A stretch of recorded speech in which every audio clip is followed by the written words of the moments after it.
Hey guys, welcome back to the podcast Strikes Back. My name is George, and you're listening to our review of Rogue One. The Blu-ray just came out. We watched it, and by we, I mean Connor. Hey. And Benny. Hello. Also, just quickly, we've got a competition up. You can win Rogue One. Head to our website, thepodcaststrikesback.com. Head to the competitions tab and fill in the details. You can go and possibly win a Rogue One Blu-ray. How exciting is that? Anyway, let's get into this. We chucked it on Wednesday night. Yeah. We had a bit of a slumber party. It was a bit of a slumber party for you two, I think. I was so tired by the end of that. I think this is, for me, illustrated how important it is, like how you come to a movie, the state of mind you're in going in. Because I remember when I originally watched it, I enjoyed it. Rewatching it with you guys, we didn't stop ripping into it. And it just kind of illustrated for me, like, if you come to it tired or just, like, not... Yeah, and also if it's not a very good movie. Yeah, I think it's a bit of a cop-out, Connor. This movie was shit, and it's my fault. Yeah. No, seriously. Because I used to watch... I'm sorry, Disney. I used to have a friend that I watched horror films with, and I will not watch it with him anymore because what it turned into is this really critical ripping of a movie without ever giving it a chance. And with things like horror films, you really need to be in a state of mind. You have to want to enjoy a horror film for it to work, because anyone can just go into a horror film and be like, this is shit, and not be scared by it or anything like that. I completely agree with that. I hate people who won't give movies a chance. I always try and come at them on their own terms. But yeah. Having said that... Rogue One, we saw it at the cinema. I think, Benny, you were in the camp of, this isn't so great. Connor, you were really on board with it. I was kind of a bit disappointed with the film, I think, on a storytelling level and just a kind of magic Star Wars level. I think even the prequels have more magic than this one has. I know I'll go down. Bold claim. Like, even on just John Williams' score, it just adds this other quality that this film is really lacking. Now, is this worse than Phantom Menace? Is this worse than Attack of the Clones? No. I don't think so as a whole, but I don't think this is the best thing since sliced bread. Yeah, you conspicuously left out one of the prequels there in your little ranking. I like Revenge of the Sith. I think that's the best of the prequels. Yeah, oh, absolutely. I think it's a cool little Star Wars film. I think the biggest issue with this film is that it wasn't quite a Star Wars film. And I think I say that in the issue that people went into it with, and the marketing was very clear. This isn't a Star Wars film. It's a standalone. It's a Star Wars story. Yeah, a Star Wars story. It's within the universe, but it's not your typical Star Wars film. And when that actually translated out on screen, I think a lot of people were, shocked that it wasn't, what they had seen before. And you're like, well, for fuck's sake, they said it wasn't going to be a normal Star Wars film. So, I mean, one of the things that took you out, George, was that they had the names of the planets, which they had never done in a Star Wars film.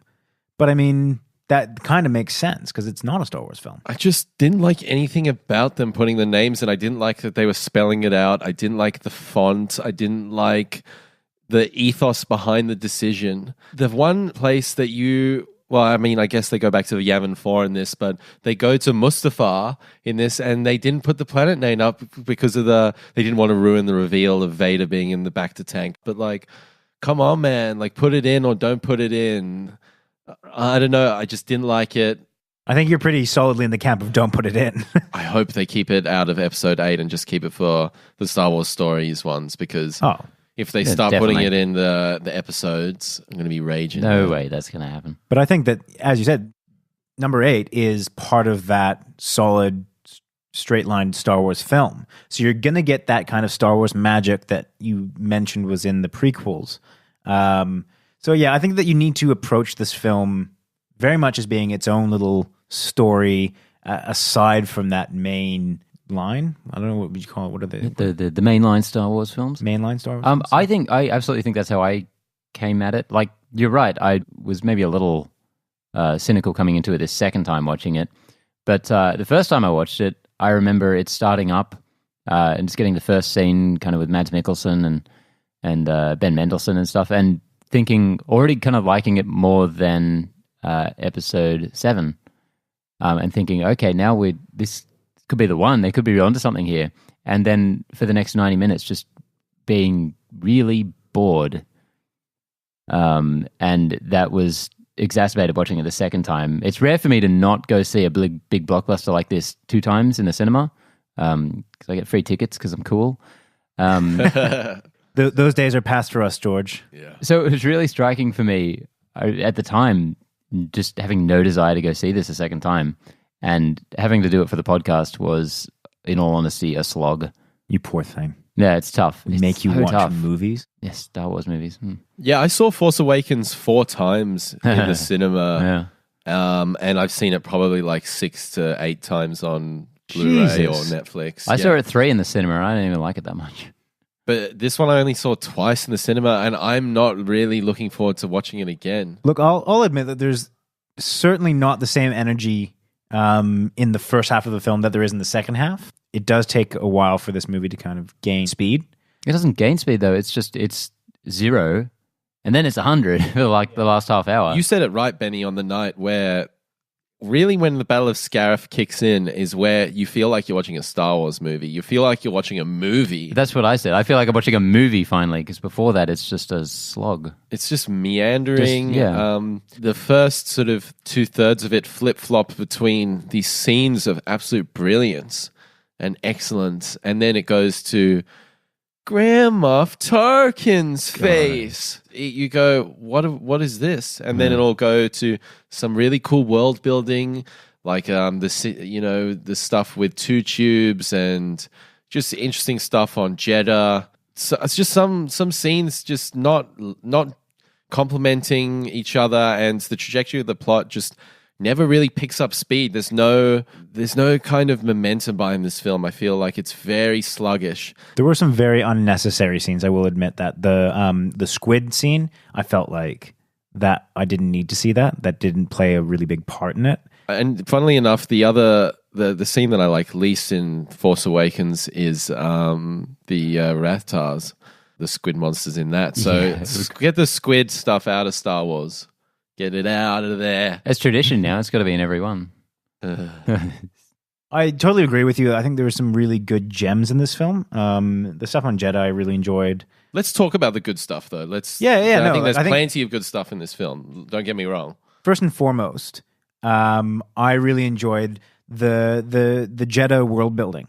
So movies that are part of a larger universe that really kind of show a history and a background. Those little gems are things that I really love. So the stuff on Jeddah, talking about, the Jedis and talking, and you see those big statues that are obviously, decayed over many years. Jedis, listen to this guy. I think you'll find the plural is Jedi. Oh, okay, I see. Right, fair enough. That's the kind of stuff that I really like in these kind of films. Following on from that kind of world building, I think this film brings a complexity to the Rebels versus the Empire that's not really in the original trilogy. It's kind of black and white, good and bad. And this one, there's some, gray area in it, which is really interesting. You've got Tarkin and Krennic on the one side battling it out, the power struggle there. You've got the Rebels and Saw Gerrera, and they're all kind of against the Empire, but they're taking different approaches and a different ethos. And I think that is a really interesting component to this film. Visually as well, this film is fantastic. The production design and the new elements they bring to the Star Wars vehicles and armor for the different stormtroopers is really cool. Building on what you said before about the being a bit more gray area, not being quite so black and white, which has been a big staple in Star Wars. Like, there's never really any doubt who's good and who's bad in this. But that first scene with Cassian, where he shoots his informant, for me, set that character up to be so interesting.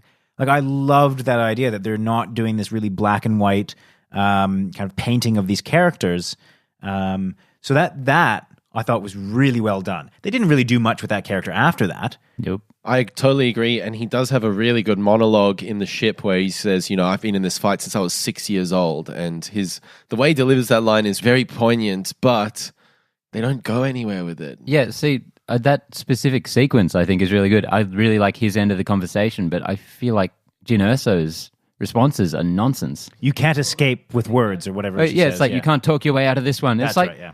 That's not a comeback to what he just said. Every side of the dialogue, his side is really cool, and she's just saying stuff that doesn't even connect to it. I mean, I know we were going to try and talk about the good things about this film, but I felt like that was I didn't understand any of the characters' arcs in this film. Like, it just seems so weird. Like, we had Jyn Erso as this criminal kind of outcast who, the arc I'm assuming was that she learns to hope for the rebellion, but she seems to be on board from the beginning, like in this weird kind of, like, I didn't get any struggle or arc from her. Cassian's character, I didn't understand the arc that he was supposedly going through, or what the catalyst for his arc was. Like, all the characters seemed to be. I didn't get a clear story pattern out of them. It's very half-hearted. I mean, that's what everyone kind of cites as the weakest part of this film, is the characters. I mean, Jyn Erso is such a weak character. I really don't think she's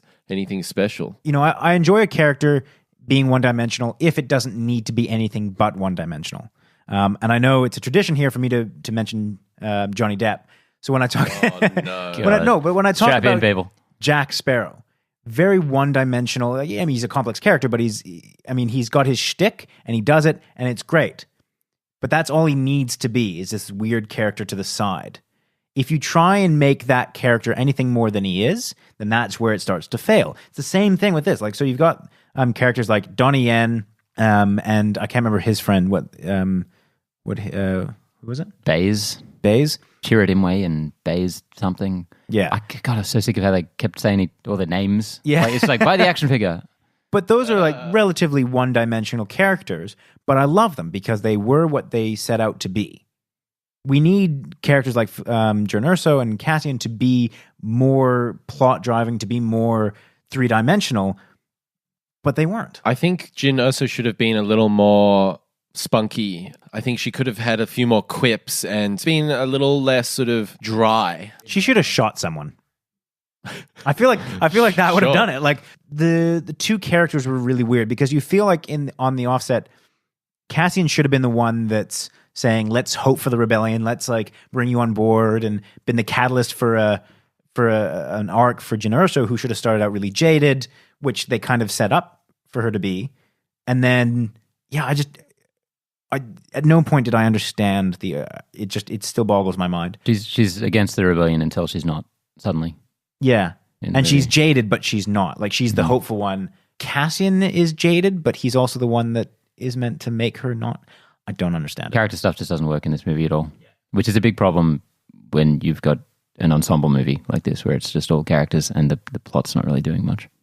K2SO, I loved him the first time I saw the film, and the audience was, laughing at all his one-liners. But the second time, man, I don't know if those jokes have repeatability, because I didn't find him nearly as funny. I found him kind of awkward and sometimes a bit forced.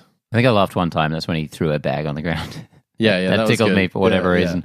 But everything else fell a bit flat for me. I was down with that character and his kind of humor. I thought his character was probably one of the more interesting in that ensemble. Not hard to be. It's not saying much, of course, but yeah, I was down with that. I thought the humor was probably on point. Yeah, I don't know. It just didn't quite work for me. His death was certainly the most meaningful, probably, out of any of the deaths in that movie. Probably.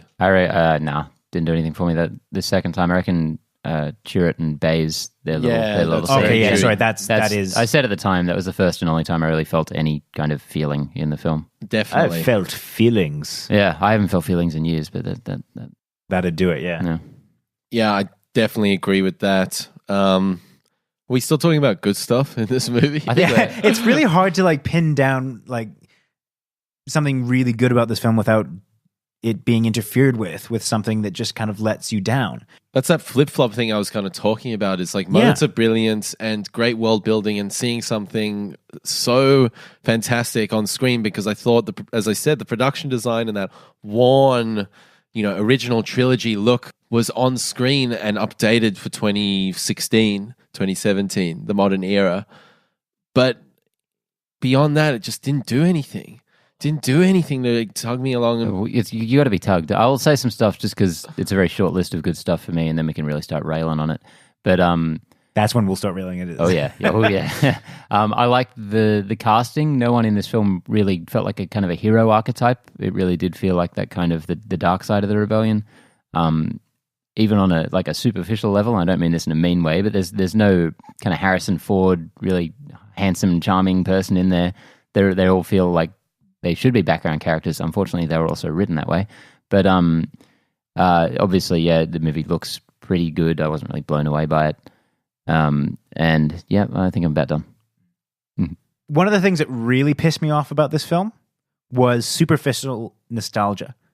Little grabs. When they showed R2-D2 and C-3PO, I was like, fuck off. When they showed those dudes on Jeddah from the cantina on Tatooine. Yeah, that was another one. I was like, get the fuck out of here. Speaking of which, how do they survive? Because that place is gone. They must have gone straight off to Tatooine. Immediately. To die. How bad would that be? You've just escaped this massive holocaust of a city. Yeah, for every time it tried to separate itself from the original trilogy by, for example, not putting in a crawl, changing the score up and giving us that shitty title sequence, which we'll talk about soon as well. It tried to force in and sandwich in those moments with characters or some kind of familiar thing that you had seen from the other Star Wars films. And man, it was so flaccid. Any moment this movie tried to hark back to the any kind of previous property, I just felt like that was probably some of its weakest moments. I think that if this movie had really kind of believed in itself, it would have done well. It needs hope. It had done way better. The moments where I think it was strongest in connectivity to the entire universe was the explanation for why the reactor explodes. Like that little moment was awesome for me. I thought that was such a cool little fix to a problem that's been touted in that universe for so long. But apart from that, I thought all the other harkbacks were really bad. Yeah, I don't know how much I like that. Oh, let's explain everything. Did it matter? Was A New Hope any more enjoyable since this film has come out and explained that? I don't think so. I don't think it matters for A New Hope. I don't think it those really kind of affects... retrofits that this film does really are meaningless in my eyes and actually kind of detract in a lot of ways. I liked them for how they served the overall universe and how it played out in this film. I don't think it makes a difference watching A New Hope. That explanation, I don't think it affects how I see that film. Then don't put it in. Well, but I think it works just for this film. And I think it works as an overall explanation in canon. He doesn't have to put it in. He doesn't have to be the guy that devised this plan that will take down the Empire. So I'm going to add this thing that means you have to get a ship and shoot at this thing and then blah. Nah, man, nah. I'm sorry. I don't think there's any, I think that's really starting to nitpick on this film on a level that it doesn't need to be. No, it does. He's wearing a Star Wars shirt. Yeah. Look, I mean, it makes sense because, if he hadn't designed it that way, it's entirely possible that the only way to destroy the ship was some kind of laser beam equal to the power of the weapon. I think that there's what about fine. Return of the Jedi? They destroyed it in another way and they figured it out. And was that a thing planted in the ship that somebody put it in there? Same thing with Force Awakens. They figure out a way to destroy it. Nobody reveals it. Nobody puts in some little... I don't think that's an issue. I liked it as a kind of plot point within the film. Get over yourself, George. I won't. This is the kind of movie that makes me very cynical because I don't hate it. Well, I don't hate it as a film. I think it's fine in most ways and pretty good in some others. But I just think it's not good enough to be entertaining and it's not bad enough to be really watchable either. And it just kind of makes me angry. And I look at how well it's done and how okay everyone is with it. And it makes me think Disney really has no impetus to make these movies any better than this. And they're just going to keep pumping them out like this again and again and again. They'll keep doing great and everyone will love them at first and then forget about them. And I'll just be sitting there kind of raging.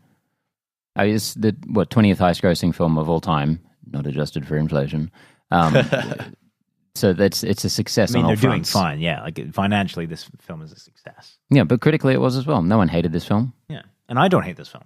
I don't think it deserves to be hated. I don't think it is. I think if you compare it to the original trilogy, or if you compare it to A Force Awakens, of course you're going to be disappointed. I don't think that's what we're doing though, and I don't think this film deserves to be hated either, but I think it's a trend that perhaps deserves to be hated, and it's a model that deserves to be hated, just maybe. fine films. Yeah, just fine films. That sounds like a 1950s This was a fine film. really good recommendation. Like, that film's fine.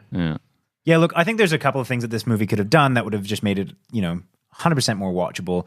I think they should have either taken Saul Guerrero out completely or given him some actual screen time where he does some shit. Yeah. I think that they just didn't quite hit the mark on that. Nothing character. I agree. They should have taken him out completely. And that's nothing on Forrest Whitaker. I really he's like sick. some of the things he did in it. It's purely a script problem. One of my friends at work, Megan Leonard, shout out to Megan, she said you can't direct a film by committee. And that means you can't have 12 producers coming in to a film and making all of these decisions because it gets watered down and the creative process really erodes. And this film was notorious. There was so much press about the reshoots, and this film was obviously manhandled in the editing room. I mean, how many people had a hand in making creative editing decisions, story decisions, other than Gareth Edwards, the supposed director of this film? You can really feel that in the film. Half the trailer's not in there. It has that written all over it for me. Just a really diluted film that just is so mediocre. It's got things from Star Wars in it, but like, is it actually a Star Wars film? It says it on the, but is it? It doesn't fire me up and give me that sense of exhilaration that something like The Force Awakens really did. See, I'm not the Star Wars guy like you. I'm not that into it. I just want to watch a good movie that I enjoy, which it just doesn't do for me. Like, the only time I was really into it, like, everyone loves that Darth Vader scene. Yeah, it's cool. It's so good. It's very cool. It's so We're good. talking about the end scene. Yeah. Yeah. When I was a kid, man, I loved Jedi Knights. That was such a fun multiplayer game, and this tapped into that video game force choking, just badassery.